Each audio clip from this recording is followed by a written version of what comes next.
Types of heat transfer. Thermal therapy is a method of using temperature for therapeutic purposes. Thermal therapy includes hot and cold heat.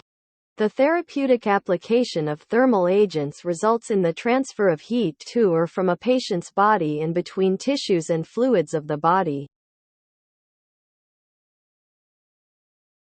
Heat transfer occurs by conduction, convection, conversion, radiation, or evaporation. Let's take a look at these types of heat transfer.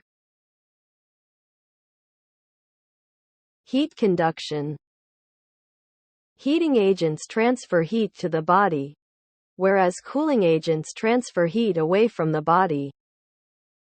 Heating by conduction is the result of energy exchange by direct collision between the molecules of two materials at different temperatures.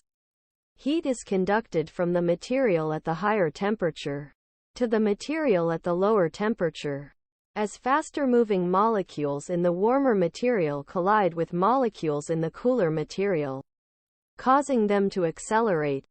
Heat transfer continues until the temperature and the speed of molecular movement of both materials becomes equal. Heat conduction is a commonly used method of heating or cooling in clinical practice. If the physical agent used has a higher temperature than the patient's skin, for example, in a warm paraffin, heat will transfer from the agent to the patient, and the temperature of superficial tissues in contact with the paraffin will rise.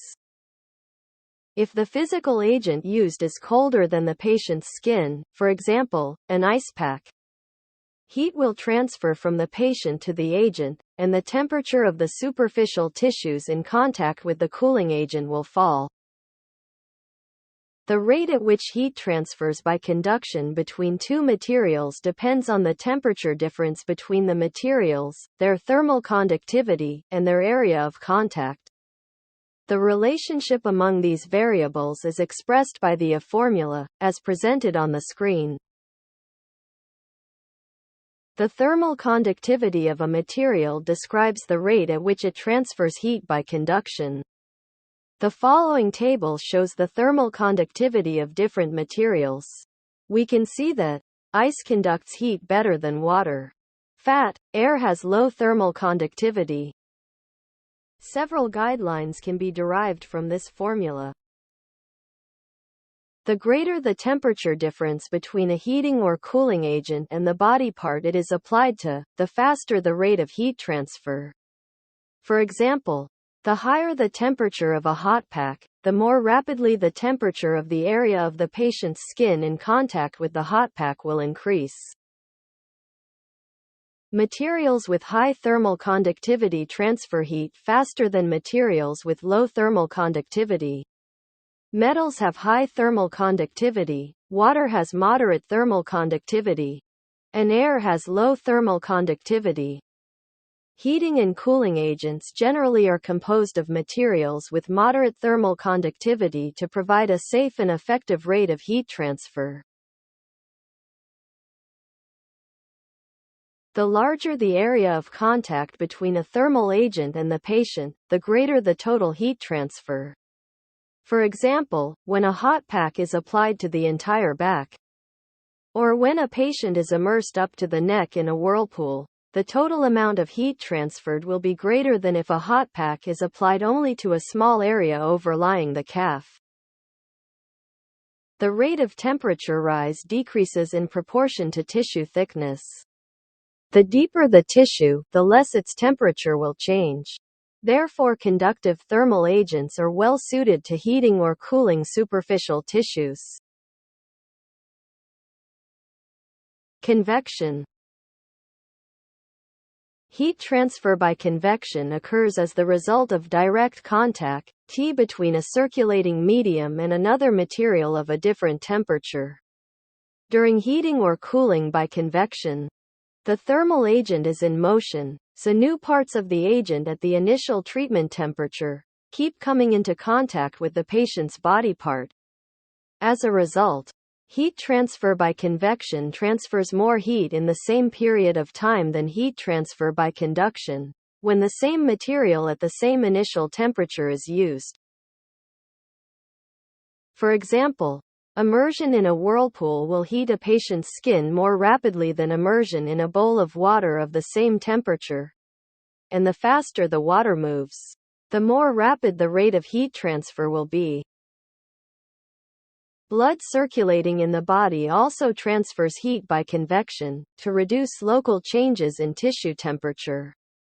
For example, when a thermal agent is applied to an area of the body and produces a local change in tissue temperature, the circulation constantly moves the heated blood out of the area and moves cooler blood into the area, to return the local tissue temperature to a normal level. This local cooling by convection reduces the impact of superficial heating agents. Conversion. Heat transfer by conversion involves the conversion of a non-thermal form of energy, such as mechanical, electrical, or chemical energy into heat. Examples of converted heat are therapeutic ultrasound, shortwave, and microwave.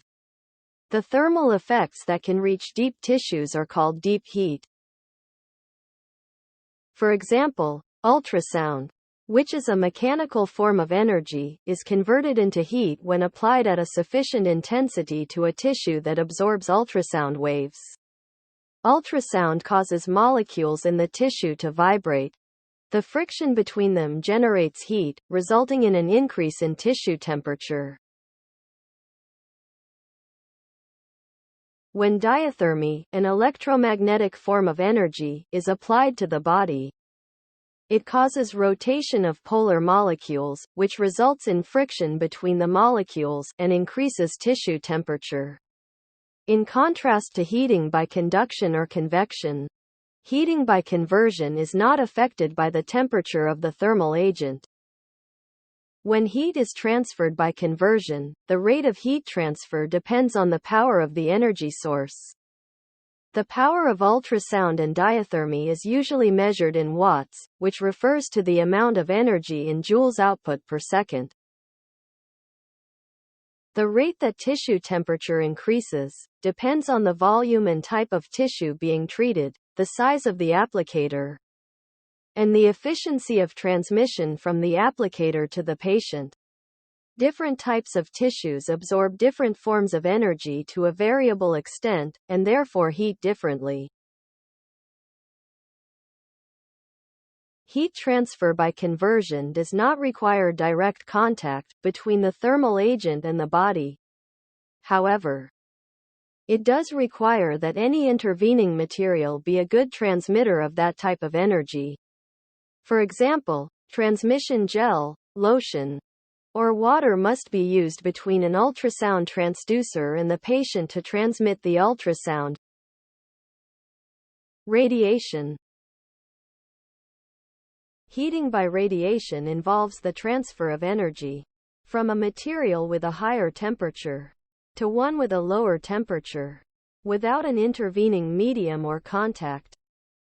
The rate of temperature increase caused by radiation depends on the intensity of the radiation, the relative sizes of the radiation source, the area being treated, the distance of the source from the treatment area, and the angle between the radiation and the tissue.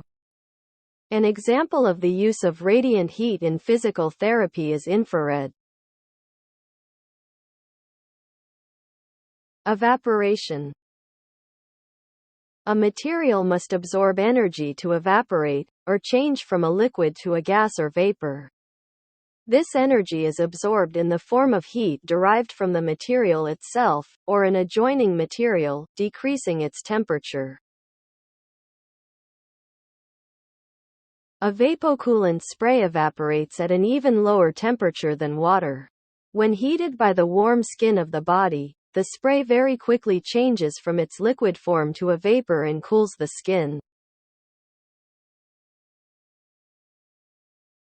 Although the skin temperature can drop to about 15 degrees Celsius in a few seconds, the temperature changes in the muscles are insignificant.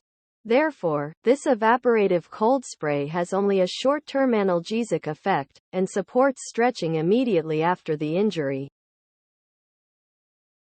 Sweating is also a form of evaporative heat. This is a homeostatic mechanism that serves to cool the body when it is overheated to help return body temperature toward the normal range. Our body also regulates temperature by the forms of heat transfer mentioned above. Thank you for watching my video and hope you enjoy it.